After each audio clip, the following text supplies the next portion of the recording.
Katrina Coker. Would you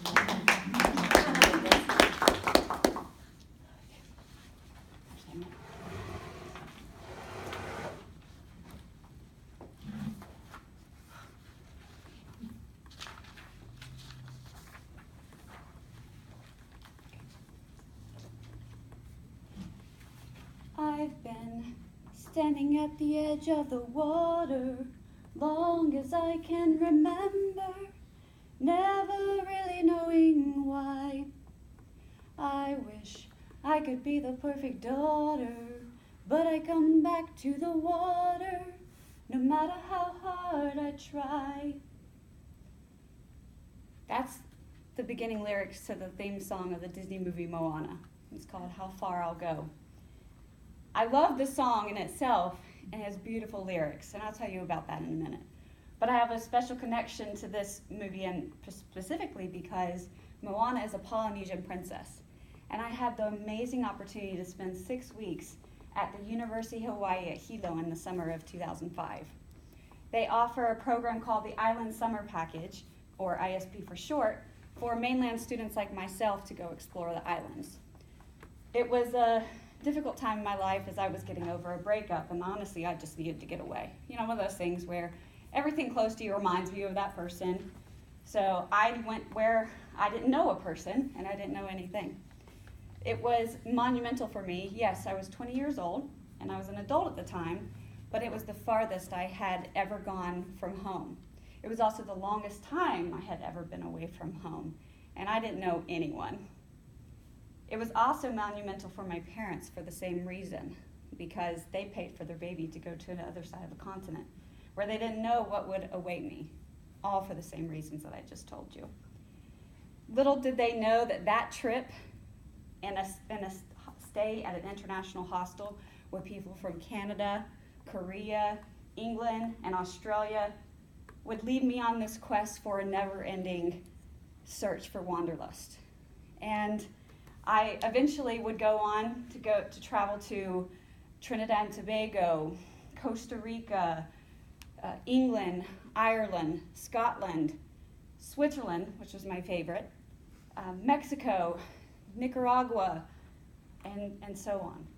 And even here in the United States, I'm doing more exploring. I seem to have traveled more internationally than domestically. And so I've traveled to the Rocky Mountain National Park in Colorado, one of my favorite places, most beautiful places I've ever seen, as well as to New Orleans.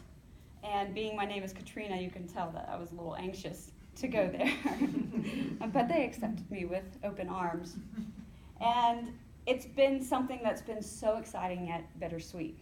And this is how the song I can relate to, and specifically that lyric of wanting to be the perfect daughter, because when she's at the beginning of the song, she's standing by the edge of the water, and you can just see the despair in her eyes as she's looking out into the unknown and afraid to leave the ones that she loves behind her.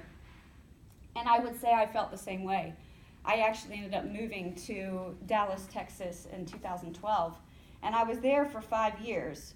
And I actually, I knew it was time for me to leave in 2017, but I actually was making my way to the water, to the edge of the water, aka Clearwater Beach. I had actually gone to Clearwater only months before to look at the area, find places that I liked, the church I want to go to, even down to looking at the neighborhood I wanted to live in.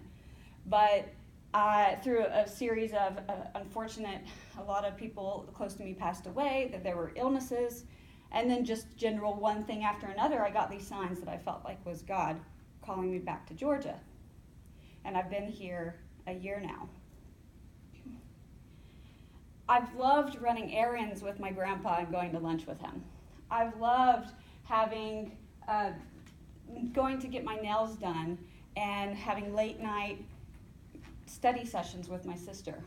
I've loved the movie dates with my dad or going for walks with my mom. I've loved getting to know my friends and their kids, getting to know my friends' children as we go to bookstores and museums, and just the sound of them saying, "Hey, Aunt Katrina," they know me now. That's important because when I moved away, My friends either only had 1 or 2 kids, and now they all have 2 or 3. And so that is very special to me.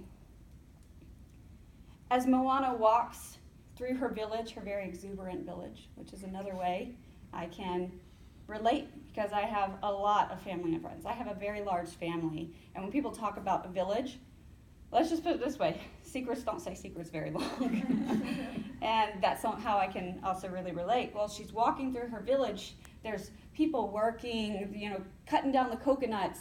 There are children playing in her village, and she even throws a ball to the kids. And she also looks up at this mountaintop. As she walks up to the mountaintop, and she's discerning her place, and she says, I know everybody on this island seems so happy on this island. Everything is by design. I know everybody on this island seems so happy on this island and has a rock on this island. Let me start. Okay. I know everybody on this island seems so happy on this island. Everything is by design. I know everybody on this island has a role on this island. Maybe I can roll with mine. When I lived away, friends and family would tell me that they missed me. And of course, to start with, that's really heartwarming, and it's really nice to hear. But then, and in addition to, though, I know that there will always be errands to run. There will always be somebody to go for a walk with. There will always be somebody to go get lunch with. Even now, it's hard to keep up with. There's so many people. But it's usually on their time. It's on their location. And so I would be here supporting them and watching their lives go by. And so for me, I had to think, okay, well, I move, and then what? What about my life? Or, more importantly, what about the other people in the world that need my support more than they do? There are girls in Nigeria who've been kidnapped. There are people that are ill laying on the streets of India. There are Puerto Ricans who still don't have electricity. People in Michigan who still don't have clean water. Or my fiance, John, and his 3-year-old daughter who live in Washington, D.C., which is where I'll be moving in less than a month. Everything is so exciting. And she says, see the line where the sky meets the sea? It calls me. No one knows how far it goes. And she talks about how far I'll go. My life is going full speed, and I am so excited. This is not the end, it's a fabulous beginning. And heck, my parents get a son-in-law and a grandchild at the same time. It's like a 2-for-1 deal. So anyway, here, I'm standing at the edge of the water, and I say, I'm wondering, how far will I go? Thank you.